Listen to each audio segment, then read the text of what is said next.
Hello, my name is Anna, and welcome to Evening Reads with Anna. Here at Santa Cruz Public Libraries, we are trying to put out some positive content for you, and this is just one of those efforts. I'm reading a novel right now to you guys. It's called Stardust by Neil Gaiman. We're on chapter 4, so if you haven't listened to the first several chapters, please go do so. Each chapter is a little different in length, so just be prepared for that. They vary from like a half an hour to an hour long.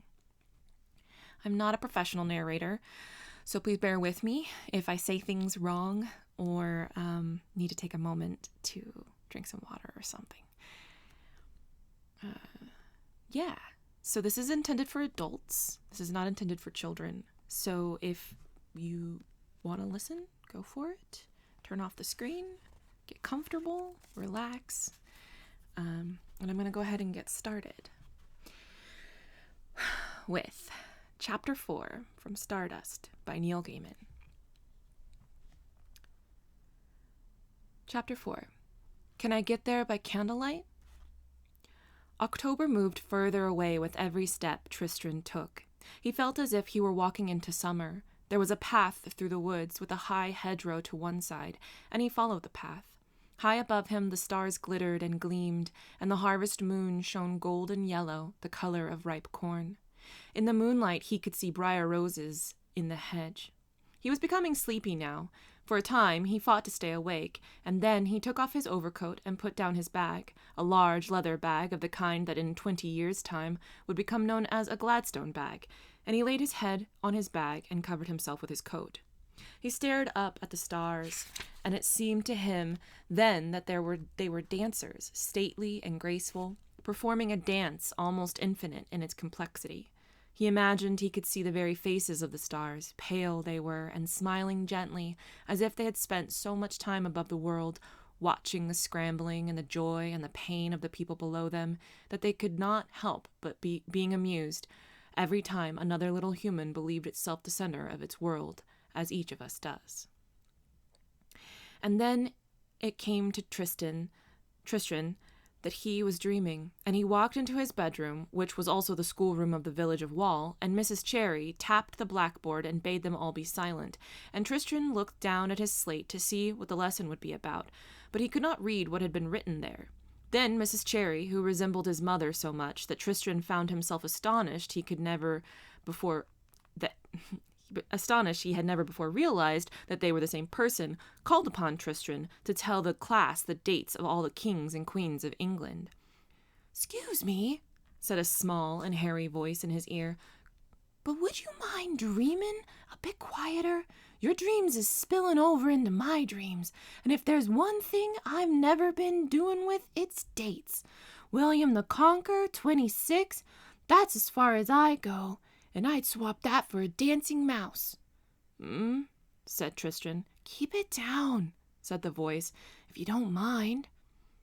Sorry, said Tristran, and his dreams after that were of the dark.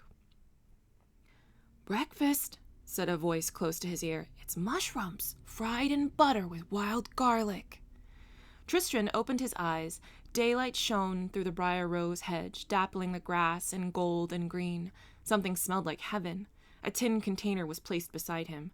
"Poor fare," said the voice. "Country fare, it is. Nothing like the gentry are used to, but the likes of me treasures a fine mushroom." Tristran blinked and reached into the tin bowl and took out a large mushroom between finger and thumb. It was hot. He took a careful bite, felt the juices flood his mouth. It was the finest thing he had ever eaten, and after he had chewed and swallowed it, he said so. "That's kind of you," said the small figure who sat on the other side of a little fire which crackled and smoked in the morning air. "Kind of you, I'm sure. But you know, and I know, that this is just fried field mushrooms and never a patch on nothing proper." "Is there any more?" asked Tristran, realizing just how hungry he was. Sometimes a little food can do that to you. "Ah, now that's manners for you," said the little figure who wore a large floppy hat and a large flappy overcoat.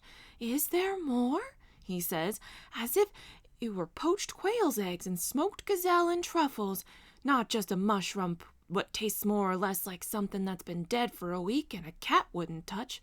Manners. I really, truly would like another mushroom, said Tristran, if it's not too much trouble. The little man, if man he was, which Tristran found rather unlikely, sighed mournfully and reached into the pan sizzling on the fire, with his knife and flicked 2 large mushrooms into Tristran's tin bowl. Tristran blew on them, then ate them with his fingers. Look at you, said the little hairy person, his voice a mixture of pride and gloom, eating those mushrooms as if you liked 'em, as if they wasn't sawdust and wormwood and ruin your mouth. Tristran licked his fingers and assured his benefactor that they had been the very finest mushrooms he had ever had the privilege of eating. You says that now, said the host with a gloomy relish, but you'll not be saying that in an hour's time. They'll undoubtedly disagree with you, like the fishwife who disagreed with her young man over a mermaid, and that could be heard from Garamond to Stormhold. Such language! It fair turned my ears blue, it did. The little hairy personage sighed deeply. Talking about your guts, he said, I'm gonna attend to mine behind that tree over there. Would you do me the signal honor of keeping an eye on that there pack of mine? I'd be obliged. Of course, said Tristran politely. The little hairy man vanished behind an oak tree. Tristran heard a few grunts, and then his new friend reappeared, saying, There, I knowed a man in Paphlagonia who swallowed a live snake every morning when he got up. He used to say he was certain of one thing, that nothing worse would happen to him all day. Course, they made him eat a bowl full of hairy centipedes before they hung him, so maybe that claim was a bit presumptive. Tristran excused himself. He urinated against the side of the oak tree next to which was a small mound of droppings, certainly not produced by any human being. They looked like deer pellets or rabbit droppings. My name is Tristran Thorn, said Tristran when he returned. His breakfast companion had packed the morning's breakfast, fire, pans, and all, and made it vanish into his pack. He removed his hat, pressed it to his chest, and looked up at Tristran. Charmed, he said. He tapped the side of his pack. On it was written, Charmed, Enchanted, Ensorcelled, and Confusticated. I used to be confusticated, he confided. But you know how these things go.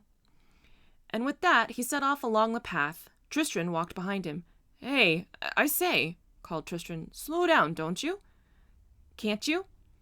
For despite the huge pack, which put Tristran in mind of Christian's Burden and Pilgrim's Progress, a book from which Mrs. Cherry had read to them every Monday morning, telling them that although it was written by a tinker, it was a fine book for all of that, the little man, Charmed, was that his name, was moving away from him as fast as a squirrel up a tree. The little creature hurried back down the path. Something wrong? He asked. I cannot keep up, confessed Tristran. You walk so confoundedly fast. The little hairy man slowed his pace. Beg your puddin'? Beg your puddin'? He said as Tristran stumbled after him. Being on me own so much, I get used to setting me own pace. They walked side by side in the golden green light of sun through the newly opened leaves. It was a quality of light Tristran had observed unique to springtime. He wondered if they had left summer as far behind as October. From time to time, Tristran would remark on a flash of color in a tree or bush, and the little hairy man would say something like, Kingfisher. Mr. Halligan used to call him Pretty Bird. Or, Purple Hummingbird drinks nectar from flowers, hovers. Or, Redcap. They'll keep their distance, but don't you go scrutinizing them or looking for trouble, 'cause you'll find it with those buggers. They sat beside a brook to eat their lunch. Tristran produced the cottage loaf, the ripe red apples, and round of cheese, hard, tart, and crumbly, that his mother had given him, and although the little man eyed them both suspiciously, he wolfed them down and licked the crumbs of bread and cheese from his fingers, and munched noisily on the apple. Then he filled a kettle from the brook and boiled it up for tea. Suppose you tell me what you're about, said the little hairy man as they sat on the ground and drank their tea. Tristran thought for some moments, and then he said, I come from the village of Wall, where there lives a young lady named Victoria Forrester, who is without peer among women, and it is to her and to her alone that I have given my heart. Her face is... Usual compliments of bits? Asked the little creature. Eyes, nose, teeth, all the usual? Of course. Well, then you can skip that stuff, said the little hairy man. We'll take it all as said. So what damn fool silly thing has this young lady got you a-doing of? Tristran put down his wooden cup of tea and stood up, offended. What? He asked in what he was certain were lofty and scornful tones.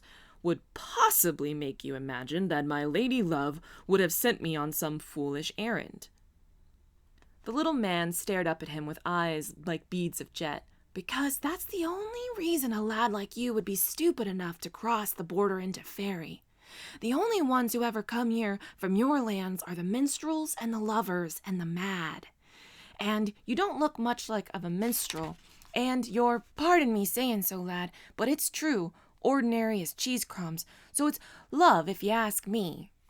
Because, announced Tristran, every lover is in his heart a madman, and in his head a minstrel. Really? Said the little man doubtfully. I never noticed. So there's some young lady. Has she sent you here to seek your fortune? That used to be very popular. You'd get young fellers wandering all over looking for the hoard of gold that some poor worm or ogre had taken absolute centuries to accumulate. No, my fortune. Not my fortune. It was more of a promise I made to this lady. I mentioned we were talking, and I was promising her things, and we saw this falling star, and I promised to bring it to her, and it fell. He waved an arm toward a mountain range, somewhere in the general direction of the sunrise. Over there. The little hairy man scratched his chin, or his muzzle. It might well have been his muzzle. You know what I would do? No, said Tristran, hope rising within him. What? The little man wiped his nose. I'd tell her to go shove her face in the pig pen and go out and find another one who'll kiss you without asking for the earth. You're bound to find one. You can hardly throw half a brick back in the lands you come from without hitting one. There are no other girls, said Tristran confidently. The little man sniffed, and they packed up their things and walked on together. Did you mean it? Said the little man. About the fallen star? Yes, said Tristran. Well, I'd not mention it about if I were you, said the little man. There's those that would be unhealthily interested in such an information. Better keep mum, but never lie. So what should I say? Well, he said, for example, if they ask where you come from, you should say, behind me. And if they ask where you're going, you'd say, in front of me. I see, said Tristran. The path they were walking became harder to discern. A cold breeze ruffled Tristran's hair, and he shivered. The path led them into a gray wood of thin, pale birch trees. Do you think it will be far? Asked Tristran. To the star? How many miles to Babylon? Said the little man rhetorically. This wood wasn't here last time I was by this way, he added. How many miles to Babylon? Recited Tristran to himself as they walked through the gray wood. 70 miles and 10. Can I get there by candlelight? Yes, and back again. Yes, if your feet are nimble and light, you can get there by candlelight. That's the one, said the little hairy man, his head questing from side to side as if he were preoccupied or a little nervous. It's only a nursery rhyme, said Tristran. Only a nursery? Bless me, there's some of on this side of the wall would give 7 years hard toil for that little cantrip, and back where you come from, you mutter 'em to babies alongside of a rock-a-bye-bye baby or a rub-a-dub-dub without a second thought. Are you chilled, lad? Now that you mention it, I am a bit cold, yes. Look around. Can you see a path? Tristran blinked. The gray woods soaked up light and color and distance. He had thought they were following a path, but now that he tried to see the path, it shimmered and vanished like an optical illusion. He had taken that tree and that tree and that rock as markers of the path, but there was no path, only the murk and the twilight and the pale trees. Now we're for it, said the hairy man in a small voice. Should we run? Tristran removed his bowler hat and held it in front of him. The little man shook his head. Not much point, he said. We've walked into the trap, and we'll still be here even if we runs. He walked over to the nearest tree, a tall, pale, birch-like tree trunk, and kicked it hard. Some dry leaves fell, and then something white tumbled from the branches to the earth with a dry, whispering sound. Tristran walked over to it and looked down. It was the skeleton of a bird, clean and white and dry.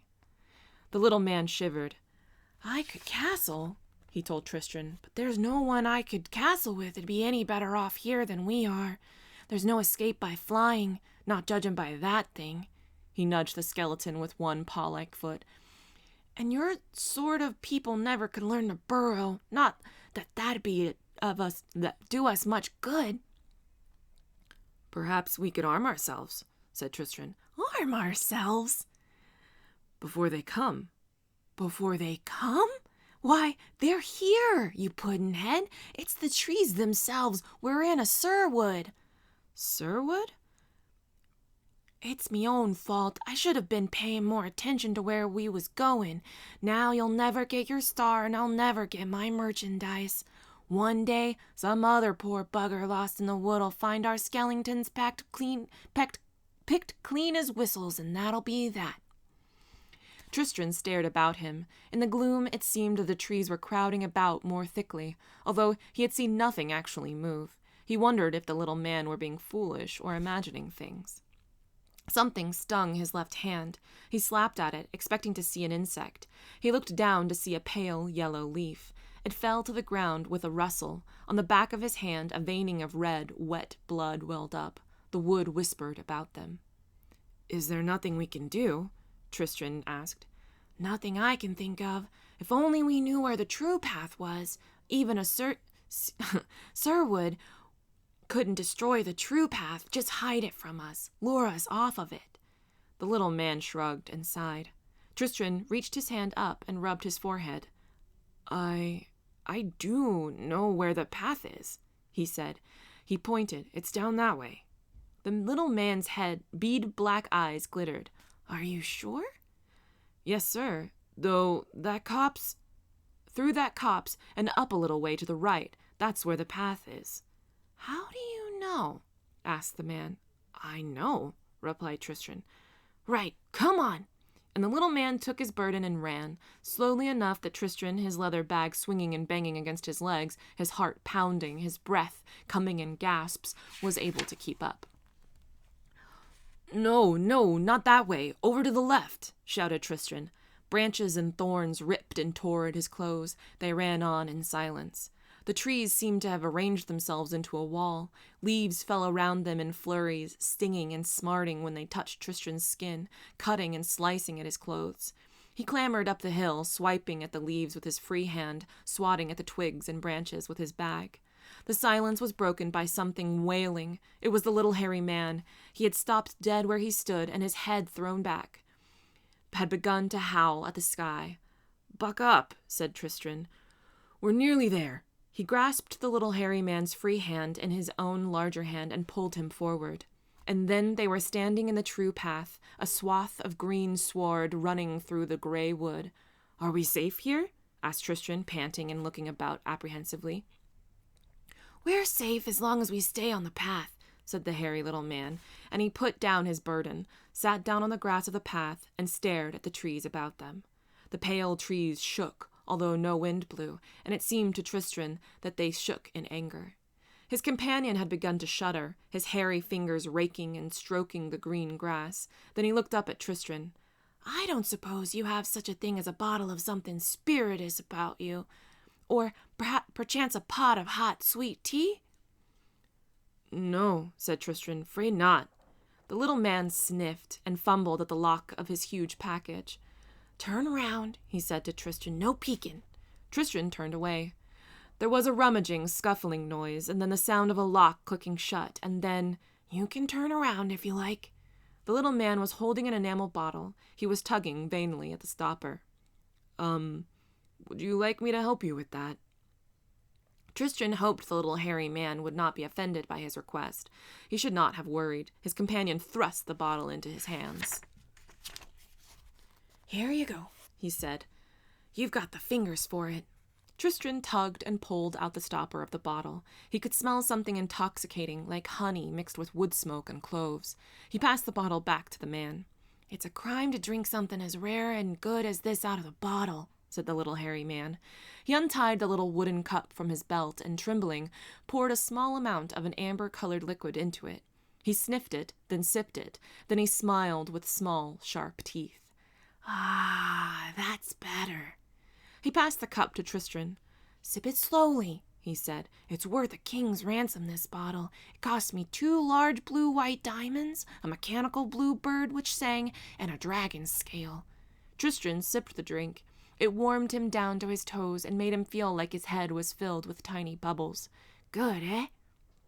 Tristran nodded. "Too good for the likes of you and me, I'm afraid. Still, it hits the spot in times of trouble, of which this is certainly one. Let's get out of this wood," said the little hairy man. "Which way, though?" "That way," said Tristran, pointing to their left. The little man stoppered and pocketed the little bottle, shouldered his pack, and the two of them walked together down the green path through the gray wood. After several hours, the white trees began to thin, and then they were through the searwood and walking between 2 low, rough stone walls along a high bank. When Tristran looked back the way they had come, there was no sign of any wood at all. The way behind them was purple-headed, heathery hills. "We can stop here," said his companion. "There's stuff we need to talk about. Sit down." He put down his enormous pack and climbed on top of it, so he was looking down at Tristran, who sat on a rock beside the road. "There's something here I'm not properly gettin'. Now, tell me, where are you from?" "Well," said Tristran, "I told you." "Who's your father and mother?" "My father's name is Dunstan Thorn. My mother is Daisy Thorn." Dunstan Thorn. I met your father once. He put me up for the night. Not a bad chap, although he doesn't half go on a bit while a fellow's trying to get a little kip." He scratched his muzzle. "Still, doesn't explain. There isn't anything unusual in your family, is there?" "My sister Louisa can wiggle her ears." The little hairy man wiggled his own large, hairy ears dismissively. "No, that's not it," he said. "I was thinking more of a grandmother who was a famous enchantress, or an uncle who was a prominent warlock, or a brace of fairies somewhere in the family tree." "None that I know of," admitted Tristran. The little man changed his tack. "Where's the village of Wall?" he asked. Tristran pointed. "Where are the Debatable Hills?" Tristran pointed once more, without hesitation. "Where's the Cadaverian Isles?" Tristran pointed to the southwest. He had not known there were Debatable Hills or Cadaverian Isles until the little man had mentioned them, but he was as certain in himself of their location as he was of the whereabouts of his own left foot or the nose on his face. Now thens, do you know where His Vastness the Free Martin Muskish is?" Tristran shook his head. "Do you know where His Vastness the Free Martin Muskish's Tunsilliminary Citadel is?" Tristran pointed with certainty. "And what of Paris, the one in France?" Tristran thought for a moment. "Well, if Wall's over there, I suppose that Paris must be sort of in the same sort of direction, mustn't it?" "Let's see," said the little hairy man, talking to himself as much as to Tristran. "You can find places in Fairy, but not in your world save for Wall, and that's a boundary. You can't find people, but tell me, lad, can you find this star you're looking for?" Tristran pointed immediately. "It's that way," he said. That's good, but it still doesn't explain nothink. You hungry?" "A bit, and I'm tattered and torn," said Tristran, fingering the huge holes in his trousers and in his coat, where the branches and the thorns had seized at him, and the leaves had cut at him as he ran. "And look at my boots." "What's in your bag?" Tristran opened his Gladstone bag. "Apples, cheese, half a cottage loaf, and a pot of fish paste. My penknife, I've got a change of underwear, and a couple of pairs of woolen socks. I suppose I should have brought more clothes." "Keep the fish paste," said his traveling companion, and he rapidly divided the remaining food into 2 equal piles. "You done me a good turn," he said, munching a crisp apple, "and I doesn't forget something like that. First, we'll get your clothes took care of, and then we'll send you off after your star, yus?" "That's extremely kind of you," said Tristran, nervously, slicing his cheese onto his crust of bread. Right, said the little hairy man. Let's find you a blanket. Water.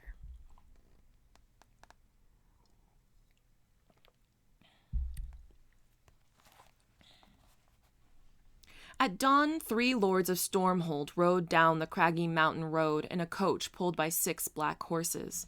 The horses wore bobbing black plumes, the coach was fresh painted in black, and each of the lords of Stormhold was dressed in mourning. In the case of Primus, this took the shape of a long, black, monkish robe.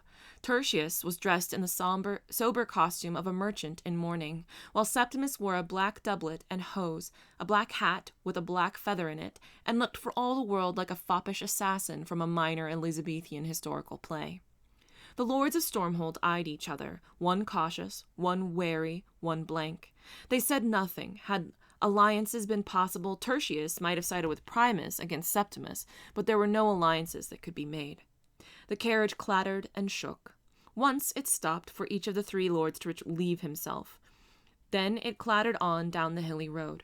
Together, the 3 lords of Stormhold had placed their father's remains in the Hall of Ancestors. Their dead brothers had watched them from the doors of the hall, but said nothing. Toward evening, the coachman called out, "Not away!" and he reined his team outside a tumble-down inn, built against what resembled to be the ruins of a giant's cottage. The 3 lords of Stormhold got out of the coach and stretched their cramped legs. Faces peered at them through the bottle-glass windows of the inn. The innkeeper, who was a choleric gnome of poor disposition, looked out of the door. "We'll need beds aired out and a pot of mutton stew on the fire," he called. "How many beds aired?" asked Letitia, the chambermaid from the stairwell. "3, said the gnome. "I'll wager they'll have their coachman sleep with the horses." "3 indeed," whispered Tilly, the pot girl, to Lacey the ostler, "when anyone could see a full 7 of those fine gentlemen standing in the road." But when the lords of Stormhold entered, there were 3 of them, and they announced that their coachman would sleep in the stables. Dinner was mutton stew and bread loaves so hot and fresh they exhaled steam as they were cracked open, and each of the lords took an unopened bottle of the finest Burgundian wine, for none of the lords would share a bottle with his fellows, nor even permit the wine to be poured from the bottle into a goblet. This scandalized the gnome, who was of the opinion, not however uttered in the hearing of his guests, that the wine should be permitted to breathe. Their coachman ate his bowl of stew and drank 2 pots of ale, and went to sleep in the stables. The 3 brothers went to their respective rooms and barred the doors. Tertius had slipped a silver coin to Letitia, the chambermaid, when she had brought him the warming pan for his bed, so he was not surprised at all when, shortly before midnight, there came a tapping on his door. She wore a one-piece white chemise, and curtsied to him as he opened the door, and smiled shyly. She held a bottle of wine in her hand. He locked the door behind him and led her to the bed, where, having first made her remove her chemise, and having examined her face and body by candlelight, and having kissed her on the forehead, lips, nipples, navel, and toes, and having extinguished the candle, he made love to her, without speaking, in the pale moonlight. After some time he grunted and was still. "There, lovely, was that good now?" asked Letitia. "Yes," said Tertius warily, as if her words guarded some trap. "It was." "Would you be one another turn before I leave?" In reply, Tertius pointed between his legs. Letitia giggled. "We can have him up standing again in a twinkling," she said, and she pulled out the cork from the bottle of wine she had carried in, and had placed beside the bed, and passed it to Tertius. He grinned at her and gulped down some wine, then pulled her to him. "I bet that feels good," she said to him. "Now, lovey, this time let me show you how I like it. Why, whatever is the matter?" For Lord Tertius of Stormhold was writhing back and forth on the bed, his eyes wide, his breathing labored. "That wine," he gasped. "Where did you get it?" "Your brother," said Letty. I met him on the stairs. He told me it was a fine restorative and stiffener, and it would provide us with a night we should never forget." "And so it has," breathed Tertius, and he twitched once, twice, 3 times, and then was stiff and very still. Tertius heard Letitia's scream, as if from a very long, long way. as if from a very long way away. He was conscious of 4 familiar presences standing with him in the shadows beside the wall. "She was very beautiful," whispered Secundus, and Letitia thought she heard the curtains rustle. "Septimus is most crafty," said Quintus. "That was the self-same preparation of baneberries he slipped into my dish of eels." And Letitia thought she heard the wind howling down from the mountain crags. She opened the door to the household, woken by her screams, and a search ensued. Lord Septimus, however, was nowhere to be found, and one of the black stallions was gone from the stable, in which the coachman slept and snored and could not be wakened. Lord Primus was in a foul mood when he arose the next morning. He declined to have Letitia put to death, stating she was as much a victim of Septimus's craft as Tertius had been, but ordered that she accompany Tertius's body back to the castle of Stormhold. He left her one black horse to carry the body and a pouch of silver coins. It was enough to pay a villager of Nottoway to travel with her, to ensure no wolves made off with the horse or his brother's remains, and to pay off the coachman when finally he awoke. And then, alone in the coach pulled by a team of 4 coal-black stallions, Lord Primus left the village of Nottoway in significantly worse temper than he had arrived there.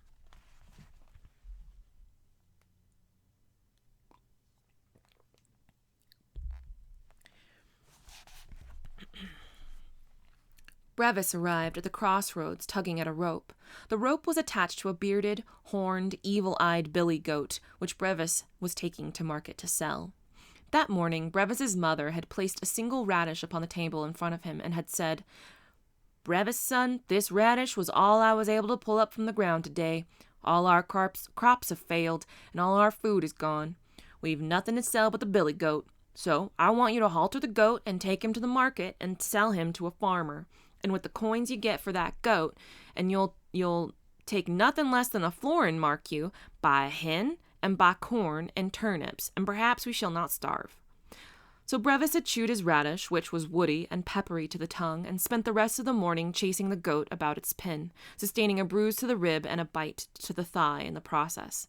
And eventually, and with the help of a passing tinker, he had subdued the goat enough to have it haltered, and leaving his mother to bandage the tinker's goat-inflicted injuries, he dragged the billy goat toward the market.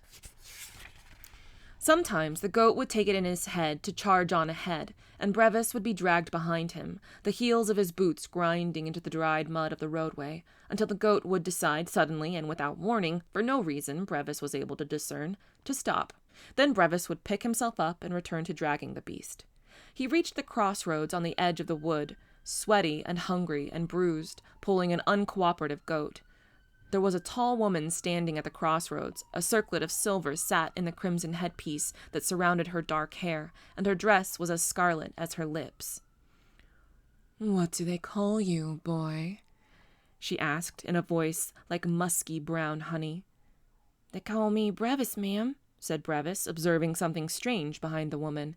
It was a small cart, but there was nothing harnessed between the shafts. He wondered how it had ever gotten there. "Brevis," she purred.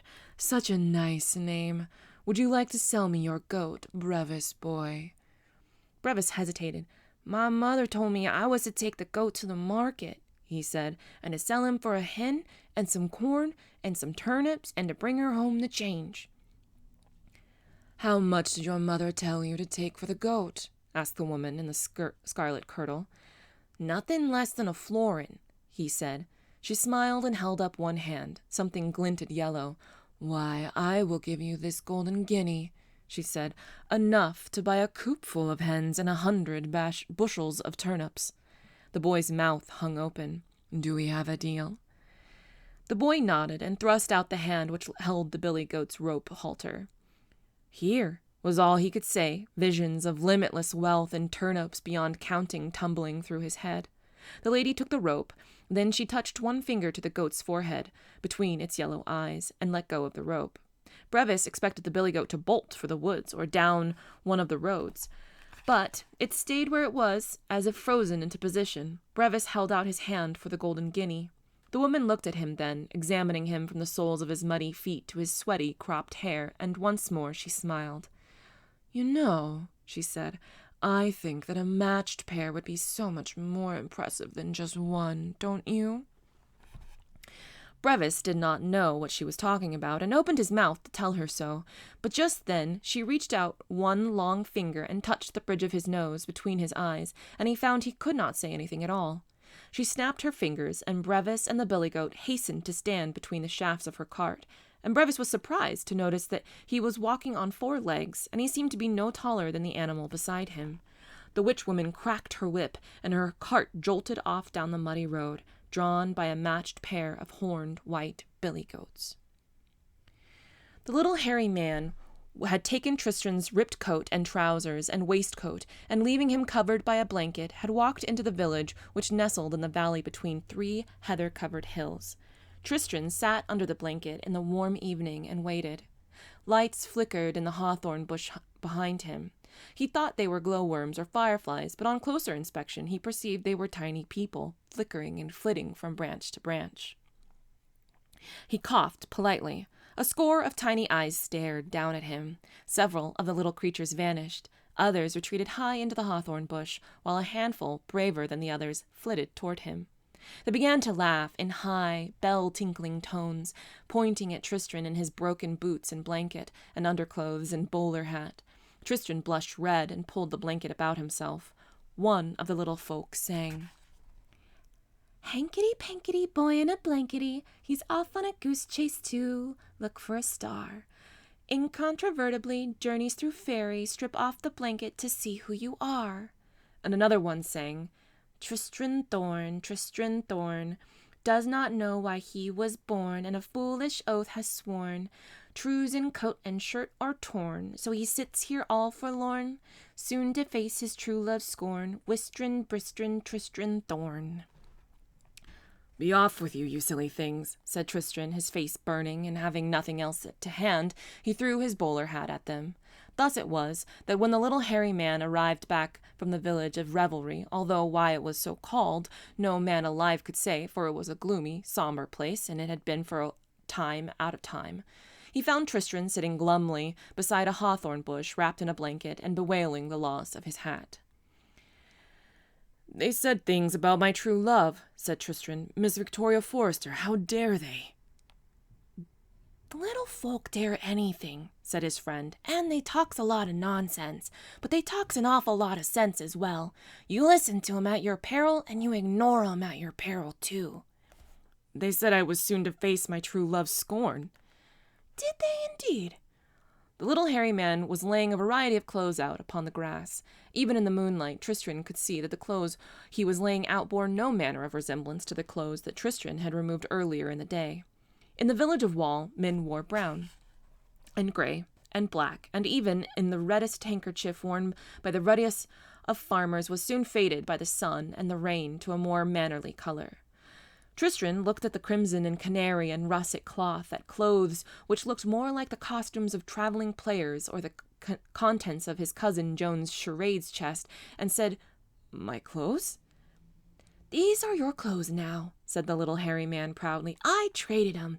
This stuff's better quality. See, it won't rip and tear as easy, and it's neither tattered nor torn, and withal, you'll not stick out so much as a stranger. This is what people wears hereabouts, you see." Tristran contemplated making the rest of his quest wrapped in a blanket, like a savage aboriginal from one of his school books. Then, with a sigh, he took off his boots and let the blanket fall to the grass, and with the little hairy man as his guide, No, laddie, those go over that. Mercy, what do they teach them nowadays?" He was soon dressed in his fine new clothes. The new boots fit him better than the old ones ever had. They certainly were fine new clothes. While clothes do not, as the saying would sometimes have it, make the man, and fine feathers do not make fine birds, sometimes they can add a certain spice to a recipe. And Tristran Thorn in crimson and canary was not the same man that Tristran Thorn in his overcoat and Sunday suit had been. There was a swagger to his steps, a jauntiness to his movements, that had not been there before. His chin went up instead of down, and there was a glint in his eye that he had not possessed when he had worn a bowler hat. By the time they had eaten the meal the little hairy man had brought back with him from revelry, which consisted of smoked trout, a bowl of fresh shelled peas, several small raisin cakes, and a bottle of small beer, Tristran felt quite at home with his new garb. "Now then," said the little hairy man, "you've saved my life, laddie, back there in the searwood, and your father, he done me a good turn back before you was born, and let it never be said that I am a cove that doesn't pay his debts."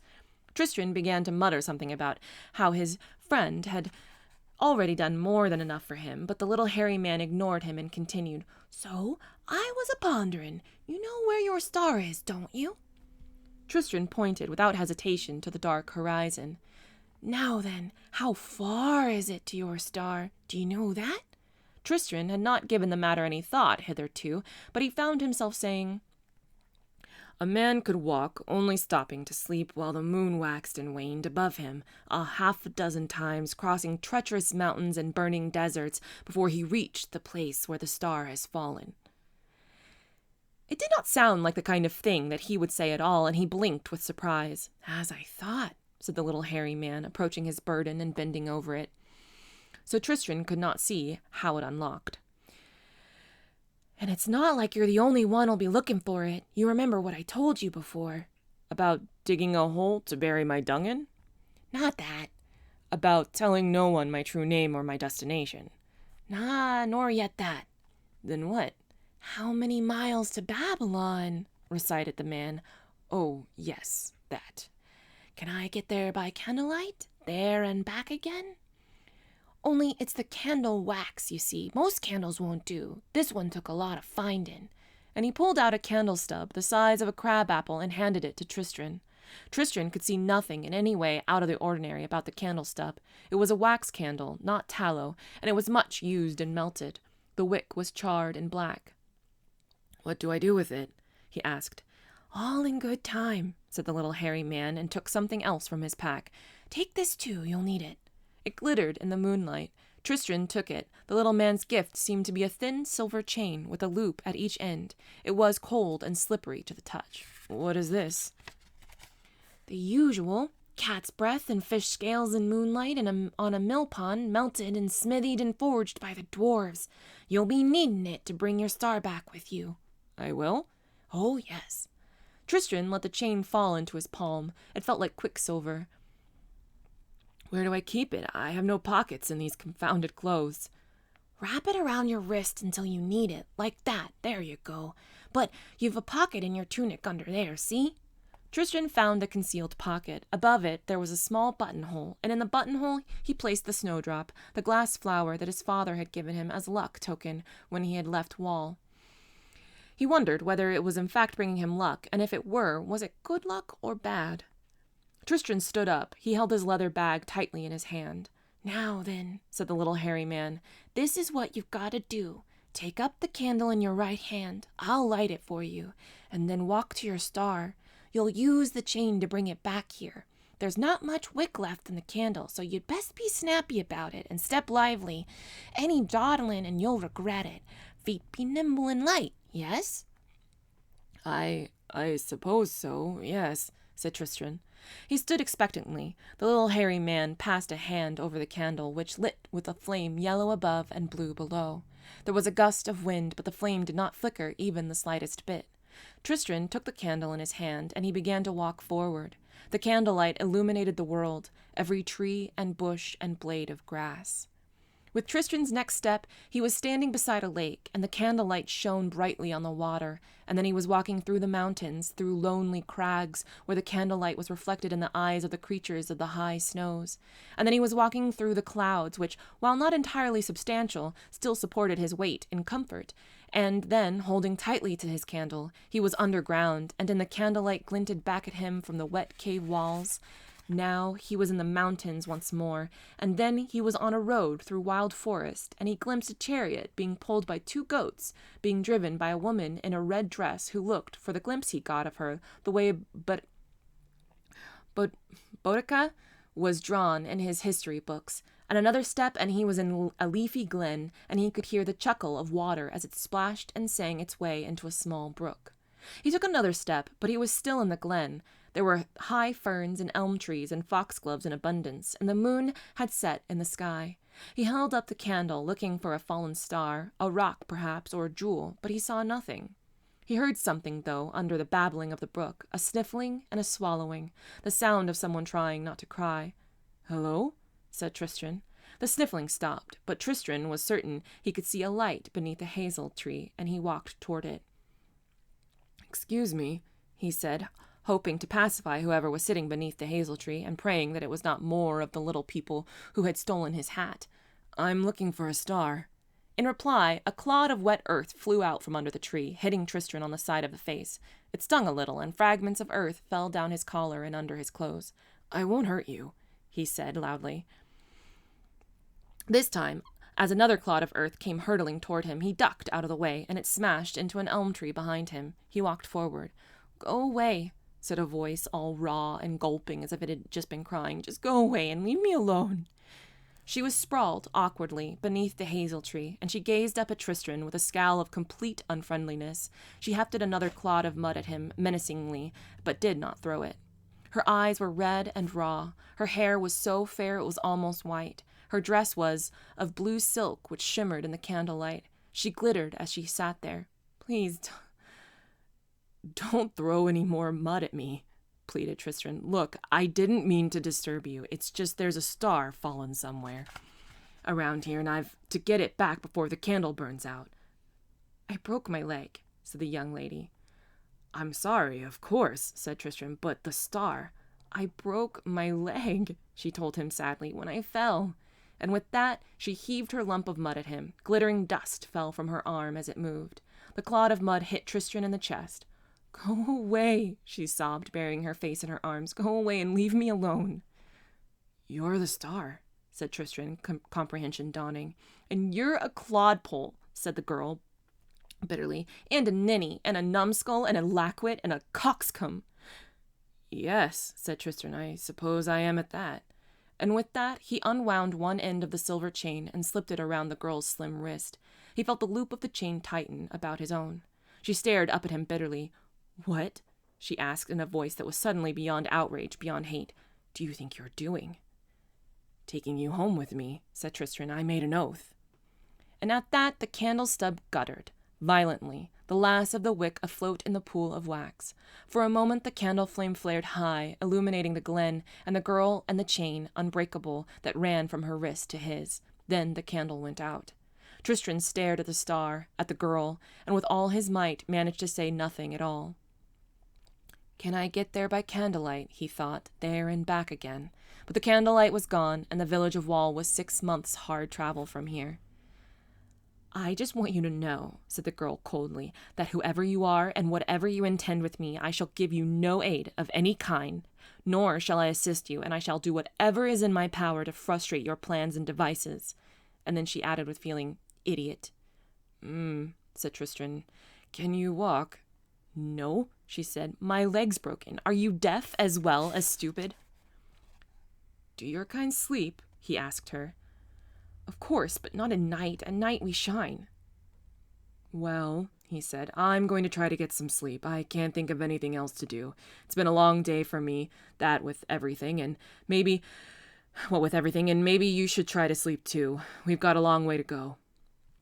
The sky was beginning to lighten. Tristran put his head on his leather bag in the glen and did his best to ignore the insults and imprecations that came his way from the girl in the blue dress at the end of the chain. He wondered what the little hairy man would do when Tristran did not return. He wondered what Victoria Forrester was doing at the moment, and decided that she was probably asleep in her bed, in her bedroom, in her father's farmhouse. He wondered whether 6 months was a long walk, and what they would eat on the way. He wondered what stars ate, and then he was asleep. "Dunderhead, bumpkin, dolt," said the star.